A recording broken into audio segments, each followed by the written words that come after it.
Hello dear viewers. So today we take up a lesson on economic theory of law. The economic approach to law or economic analysis of law has become of great importance in the recent times. Its origin may be traced out in the doctrines of Karl Marx and Friedrich Engels. The juristic thought having its origin in the writings of Marx and Engels is called as Marxist theory of law, socialist or communist theory of law, or economic theory of law. This theory has flourished in the erstwhile Soviet Union, earlier in some countries of Eastern Europe and Latin America, and presently in China also the political system is based on Marxist philosophy. Marxist theory of law is substantially different from other theories and philosophies of law which have been discussed in legal theory. While natural law principles have been aimed in various ways at the establishment in society of fundamental and sometimes unchanging values, it can hardly be said that any reasonably sized community at the present day represents the practical implementation of natural law ideas. Doctrines of natural law have had their greatest effect on systems and communities which have sought to improve their existing state, or which have encountered some major practical problems which natural law can help to solve. Analytical positivism in its different forms relies largely on existing juridical institutions upon which and out of which an analysis of law and legal system may be drawn. In a larger extent, this economic approach might be treated as a variant of the historical approach insofar as it has sought to unfold a pattern of evolution. But it also concerns the part which law has played and has been playing in society, and as such it is distinctly sociological.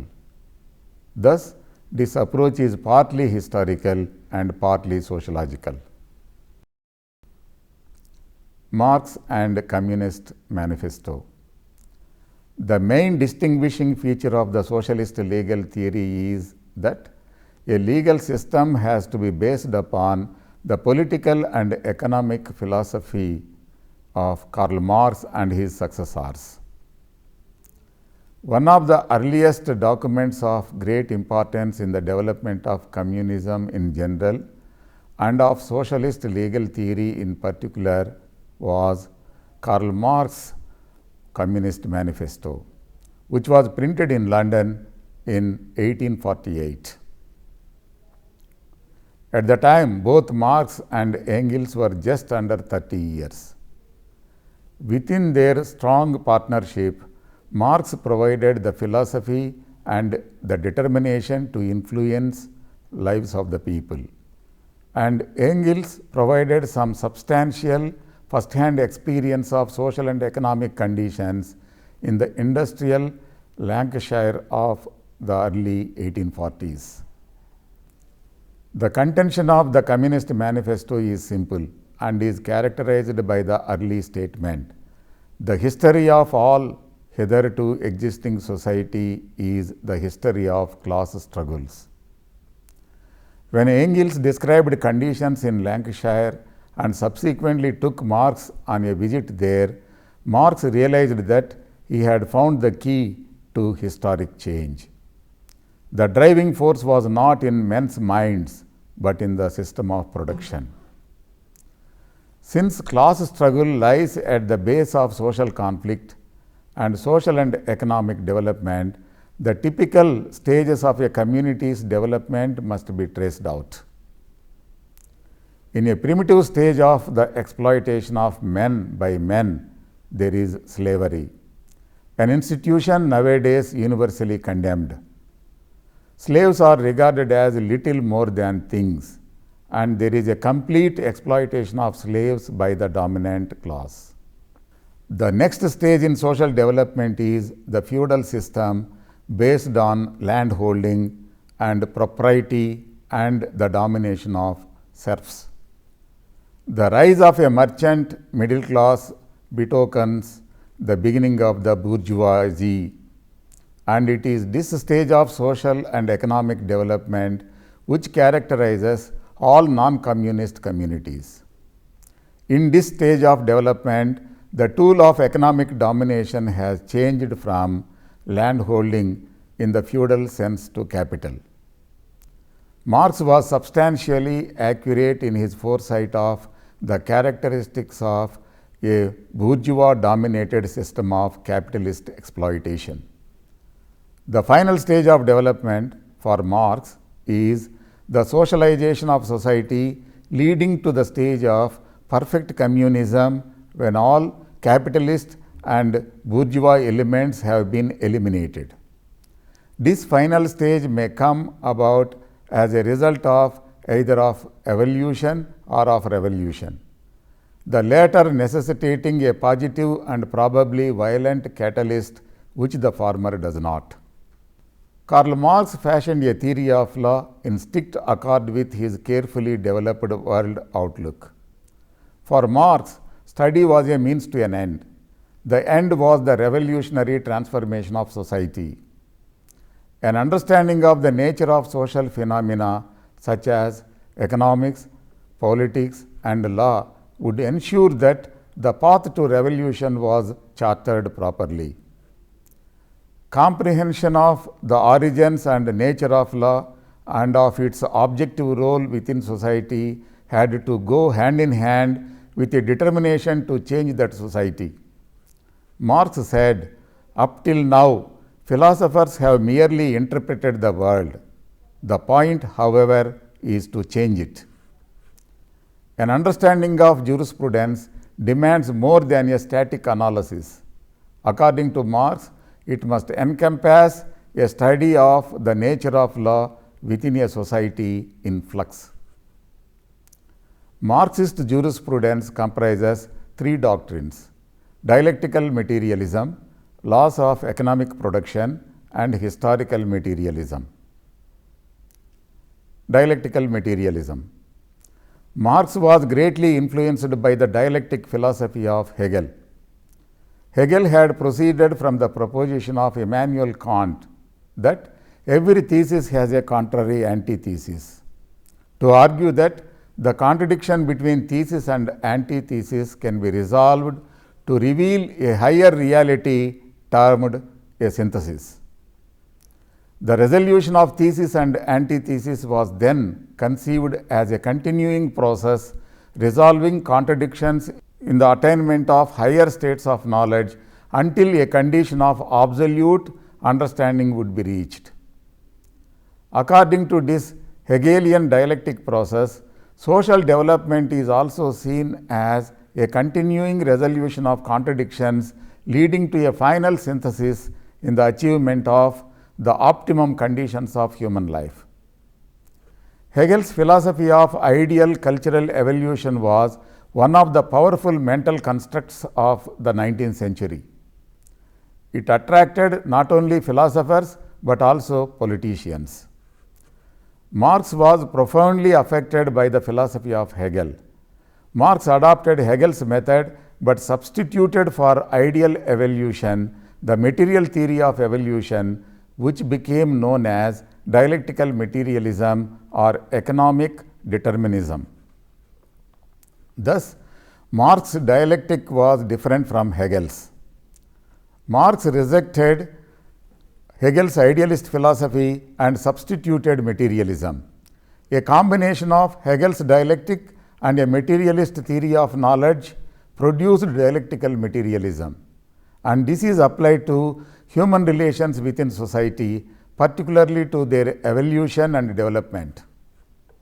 Marx said that in every age, the ruling ideas are the ideas of its ruling class, and the chief factor in determining the ruling class was the method of economic production.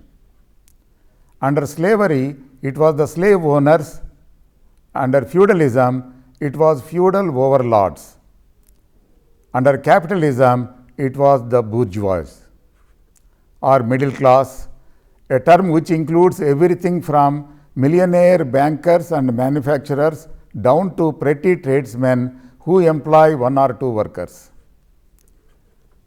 In contrast with the bourgeoisie is the proletariat, which means those who are dependent on their labor for their living. Marxist evolutionary theory, patterned on the Hegelian dialectic history, provides the philosophic foundation and faith of its followers. The instrument of progress is social conflict, the conflict of opposites for which Hegel's logic provided the solution. In the feudal stage, the overlords were dominant. Yet, they were obliged to admit a third estate, a class who were not their subjects, that is, the merchants and tradesmen. Thus, the feudal society, chiefly because of its defective method of production, gave rise to its antithesis, which led to its destruction and the rise of capitalism. Capitalism exploits the proletariat, the workers, who will rise to destroy it, and thus it will pass over into the dictatorship of the proletariat. Communists believe that this succession is inevitable. That is why they say history is on our side. But the dictatorship of the proletariat was deemed to be only an antithesis, a temporary stage necessary to prepare for the classless society. When that synthesis is reached, law and the state will slowly disappear, because all internal struggles will disappear. Such was the view subscribed by the Marxist jurists. Marx's approach to the phenomena of nature is dialectical. His interpretation of those phenomena is materialistic. Dialectics is, as a general mode of analysis, totally opposed to metaphysical speculation. Its essential features are as follows. Nature is a connected and integral whole.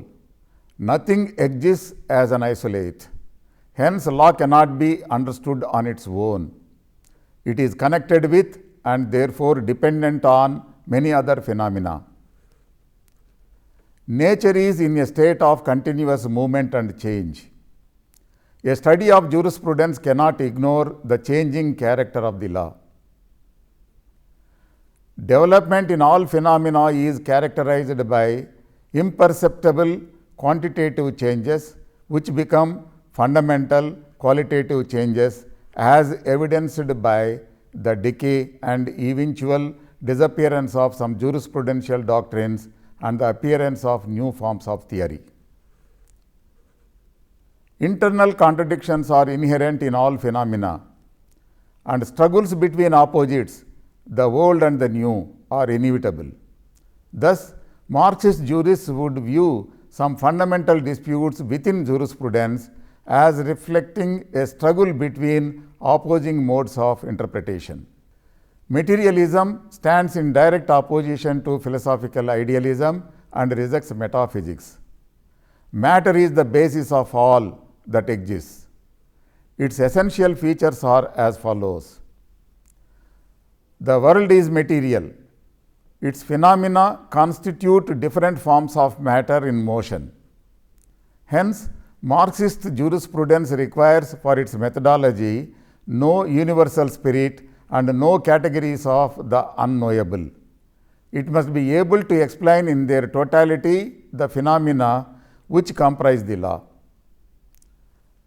Matter is primary, mind is secondary and derivative, because it is a reflection of matter.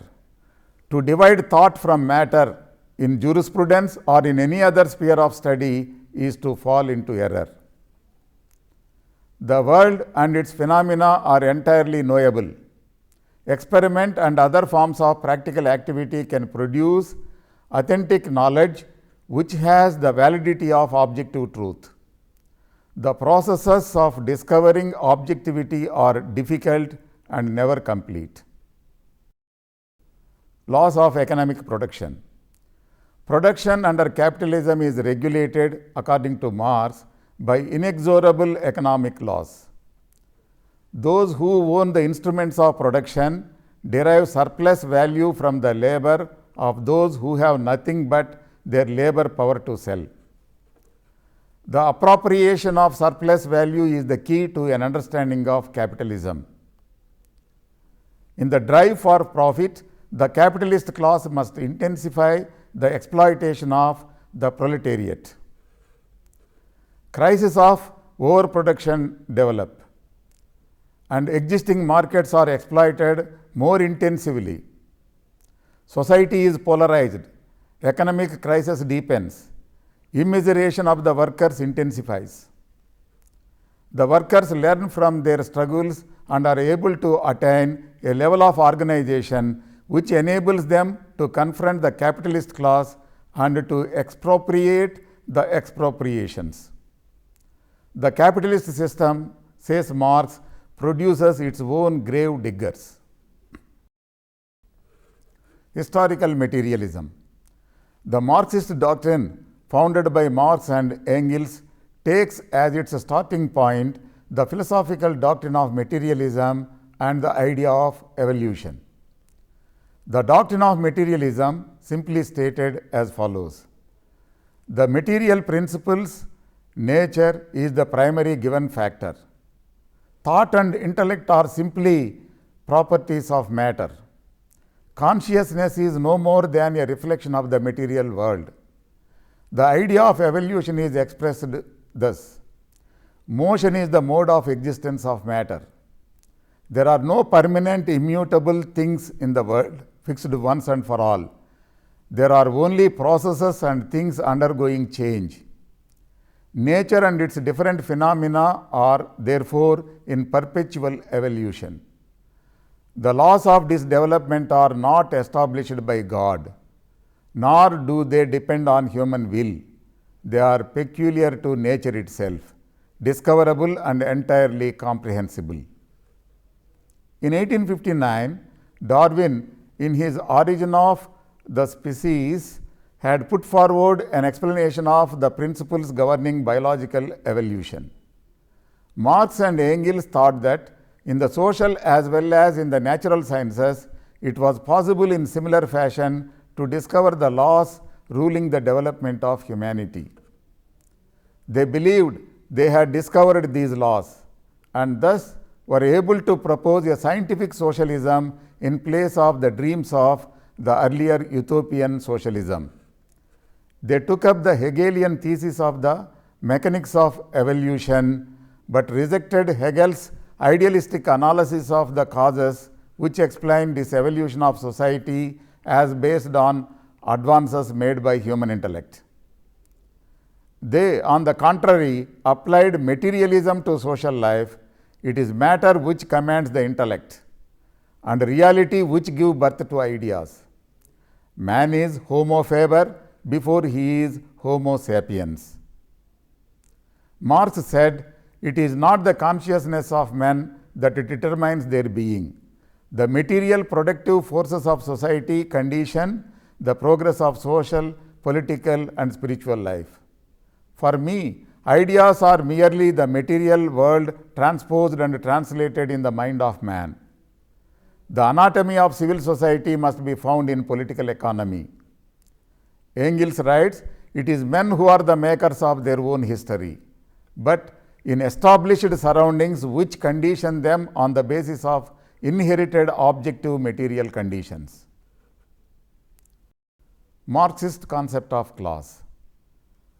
Marx saw history as the history of class struggles, but he neither invented the concept of class nor does he offer much in the way of systematic analysis of it. He rejected the theory that classes are distinguished merely by wealth and poverty. He also rejected a definition of class in terms of their sources of revenue. In Capital, he writes that there are three large classes in a capitalist society: wage laborers, capitalists and landowners.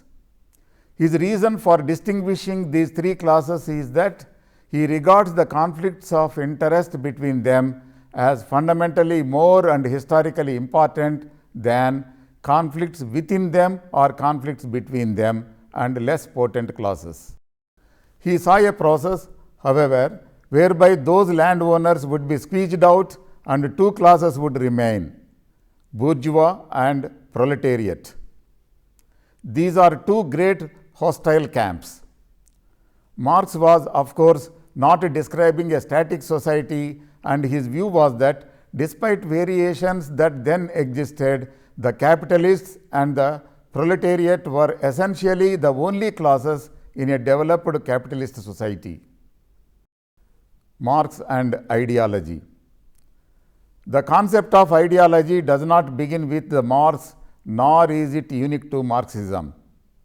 The concept is central to Marxian understanding of law. The concept of ideology has a number of different meanings. A system of beliefs characteristic of a class or group. A system of illusory beliefs, false ideas, false consciousness as opposed to true or scientific knowledge. The general process of the production of meanings and ideas. There is no concentrated treatment of ideology in the works of Marx and Engels. Marx held that social analysis can discern and help to actualize immanent tendencies in contemporary social development. After Marx, the diagnosis of ideology became a mode of penetrating beyond the consciousness of human actors, of uncovering the real foundations of their activity and using this for the purpose of social transformation. In Marx, and especially in the German ideology, ideology preeminently appears as a body of ideas or thoughts, which serve the ends of domination by the ruling class. Marx asserts that ideologies express or justify the interests of dominant classes. One of the most interesting discussions on ideology and law is Sumner's Reading Ideologies, an investigation into the Marxist theory of ideology and law. He observes that legal ideology contains more than just capitalist economic ideology. Law reflects, he says, the ideologies of different fractions within the bourgeoisie and the ideologies of other classes. It also reflects the ideologies of occupational groups, minority groups, and the ideologies related to family structure, political representation, etc. He saw law as an ideological form of the fullest complexity, but observed it is not equally pluralistic. It is basically a reflection of class inequality expressing the ideologies of the dominant class. He concludes the legal system is first and foremost a means of exercising political control available to the propertied, the powerful and the highly educated. It is the weapon and toy of the hegemonic block of classes and class fractions whose rough consensus it sustains. As such, it lies hidden beneath a shroud of discourse, ritual and magic which proclaim the wisdom and justice of the law. Marx attacks on notions of justice and morality. Marx had many good reasons for his attacks on notions of justice and morality. Marx claimed that morality is a form of ideology and that any given morality always arises out of a particular stage of the development of production and particular class interests. The Marxian critique of capitalism is not moral but scientific. Marx asserts that morality has no independence, no history. Marx and Engels wrote in the German ideology, do not preach morality at all. Marx scorned the anarchist Proudhon's appeal to an ideal of justice. Marx was impatient with those who put forward utopias as spurs to working class action. The working class, he wrote, have no ready-made utopias to introduce. Instead, emancipation would come through struggle, a series of historic processes. The working class have no ideals to realize, but to set free elements of the new society with which world collapsing bourgeois society itself is pregnant. According to Marx, the ideal society would be one in which, under conditions of abundance, human beings could achieve self-realization of social unity. Marx's view of justice emerges most clearly in Capital and the critique of the Gotha program. He writes of the content of justice as corresponding to the mode of production, so that slavery on the basis of capitalist production is unjust. Likewise, fraud in the quality of commodities. In the Gotha critique, Marx asks, what is a just distribution? His response is, don't bourgeoisie assert that the present day distribution is just? And is it not in fact the only just distribution on the basis of the present day mode of production? For Marx and Engels, then, judgments about justice are not made by reference to abstract or formal principles independent of the existing mode of production. They do not postulate an ideal against which social reality can be measured and, if need be, adjusted. Marxism and human rights. Whether the Marxists believe in human rights. Some contemporary Marxists are using the language of human rights. The question is whether they can do so whilst remaining faithful to Marxism. Marx wrote of the so-called rights of man as simply the rights of a member of civil society, that is, of egoistic man, of man separated from other men and from the community. He saw liberty as founded not upon the relations between man and man, but rather upon the separation of man from man. It is the right of such separation. Its practical application was the right of private property. According to Marx and Engels, the basic laws would furnish principles for the regulation of conflicting claims and thus serve to promote class compromise and delay revolutionary change. Upon the attainment of communism, the concept of human rights would be redundant because the conditions of social life would no longer have need of such principles of constraint. It is also clear that in the struggle to attain communism, concepts like human rights could be easily pushed aside. In this lesson, an attempt is made to explain the economic theory of law in the light of the contribution of Karl Marx to social, economic and political thought, to which legal theory is an adjunct.